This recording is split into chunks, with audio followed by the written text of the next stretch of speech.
Yo, how's it going everybody? You got Sketch here and welcome back to the channel. On this episode I'm excited to finally talk about a shoot 'em up that has been in development for a while and once released quickly became one of my favorite games this year. Typically when you hear that Yuzo Koshiro is involved with the project, it's an attention grabber. Though when you hear he's making a shoot 'em up game, that's a big deal that comes with even bigger expectations. Today we're looking at Earthion, developed by Ancient and Bitwave Games and published by Ancient under the YKGG, Yuzo Koshiro Golden Game Generation line of retro style games, released into all consoles in 2025. The story goes a bit like this. The Earth has run out of resources and the environment has become abysmal, causing humans to migrate to Mars, though in the process, space invaders have begun attacking Earth. Researcher Azusa Takanashi takes the YK-11A craft and launches a solo counterattack mission where the fate of humanity is at stake. Gameplay wise, you've got a horizontal 2.5D shoot 'em up that merges all things from the Genesis and Sega Superscalar arcade games into one insane experience. You'll play through 8 stages of pure mayhem that takes you on a ride as you cut through endless fleets of enemies. In a nutshell, this feels like rolling the Thunder Force games and Sega Superscalar tech together, and it plays excellently. You can hold 2 onboard weapons and power them up 3 levels, and your base shot and shields have levels and can be replenished by grabbing gems. Gems will not only provide points, but also upgrade your craft the more you collect.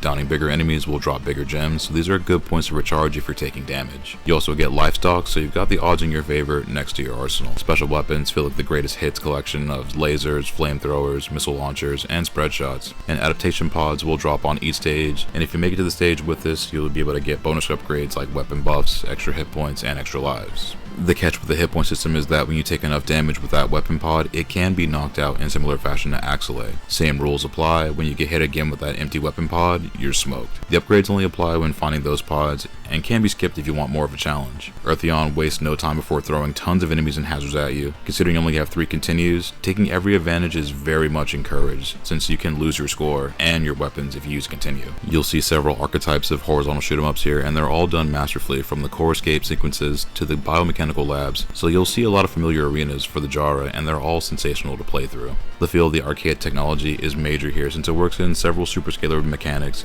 that will cause damage if you aren't careful. Asteroids, space junk, and debris can sweep through several fields, so keeping an eye on warnings is essential to not getting smashed out here. Each stage will have tons of enemies to cut through, with the occasional mid-boss before the main encounters. These get buck almost immediately, and staying on the swivel is the sure bet for survival. Enemies do get pretty clever with their fire patterns and formations that can make you move into some dangerous positions. On top of that, they got the firepower to turn your craft into dust quickly despite you having a gang of resources. Through the game's 8 stages, the enemies will not give you much time to figure everything out, but if you can keep your guns blazing, you might just make it back to Earth. The boss encounters are all challenging and will test your metal as well as your choice of weaponry. Graphics wise, Earthion is running on native Genesis 16-bit hardware, and this looks incredible at points with everything that it does. You get loads of parallax scrolling and layers of scrolling on most stages, and the game also stays at a steady clip using scaling and rotation with boss fights and stage hazards. You get the OG Superscalar experience woven into a fast-paced shoot 'em up, and it calls back to several of the greats from Sega arcade games. You'll see the hints of Superscalar games like Galaxy Force, Afterburner, and even Outrun, and graphically, this game cooks. There are numerous Sega arcade and console game references, and they're all great to see and hear. There are several screen settings like CRT scan lines or clean pixel look, and depending on what flavor you like your visuals, there are a lot of options. The stages are the star of the show here, with several effects on each level pulling out all the stops. The colors of this game are sick, and the amount of things happening on each stage is astounding, from the zooming camera sweeps to the lush backgrounds as you ride the skies into the enemy fortresses. A shoot 'em up wouldn't be complete without an enemy base and single-handedly taking down a whole space armada, which is all here of course. The detail of each stage looks great here, from the starry vacuum of space to the interdimensional backgrounds of the final boss. Enemy variety is bountiful and a callback to the Thunder Force games with their designs. The comparison makes sense considering that this is a spiritual successor to the series, and it shows the more you play with the enemy designs and enemy behaviors. Enemies of all sizes are here, and all of them want your ship to become rubble, and there are also several hazards and obstacles like gates, pressure points to crumble rock formations, and gelatinous walls of goop to blast. Boss designs are all fire here, with massive crafts to dispatch, where shooting its core or weak point will rapidly drain their health bar. You also see a variety of enemies here, from mechanical crafts to more organic abominations, and each battle ends in a blaze of glory igniting the screen as you head to the next stage. There's even a few in-game cutscenes as you progress, so visually, this game checks all the boxes. Sound-wise, to put it plainly, this game rules, and there's a lot going on with the sound work and contributions from numerous sources that come together to make this a very memorable composition. Yuzo Koshiro composes the game's music, and these tunes absolutely rip. The tunes are all high-energy bangers that move you through the game, with tracks that groove and keep you hype. From the moment you hit start, the music kicks in with that sinister Sega arcade sound that calls calls back to numerous franchises, especially ones Koshiro worked on during his career.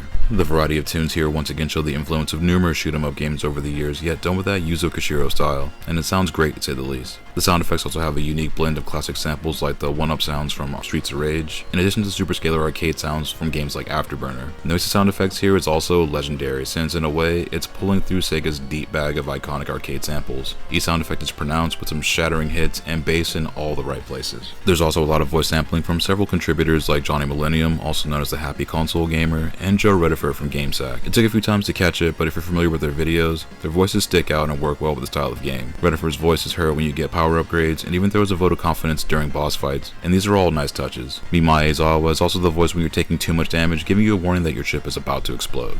In closing, Earthion is a fantastic shoot-'em-up, and despite the delays, it was well worth the wait. This is honestly one of the best games I played this year, and it was a blast from start to finish. There's tons of secret bonuses and numerous challenges to cut your teeth on, and it's one of those games that will have you saying, just one more round. It's challenging, but you have more than enough things working in your favor to get through it. This will bust you up a bit, but it never gets to the point of frustrating, and with several difficulty settings and weapons, you can dig into this for a good while. The jams are exceptional, and the art style will make OG shoot-'em-up fans juice to fly into their mission. This one is easy to recommend for shoot-'em-up fans of any skill level, as it is genuinely fun to play through, and even when you're getting smoked, the gameplay loop makes you want to try again. When it all clicks, a whole new world of possibilities open up to take the Earth back time and time again. Earthion gets a 9 out of 10 and is a certified banger in the pantheon of shoot-'em-ups, and comes highly recommended to shoot-'em-up fans or action game fans. This is a game that you'll likely end up playing on repeat to discover more things you missed the first time. Yuzo Koshiro and Ancient Games have delivered an excellent experience, and there's a lot to appreciate here. This is available on all current and past gen consoles, with Genesis Edition coming in 2026. If you're into shoot 'em up games in any capacity, $20 is totally worth it for this one. Physical copies are available for the Switch and PS5 for around $40 to $60 for new copies. If you're into the Thunder Force games, this should definitely be on your radar, and also proves that Ancient Games are a development team to keep an eye on in the future.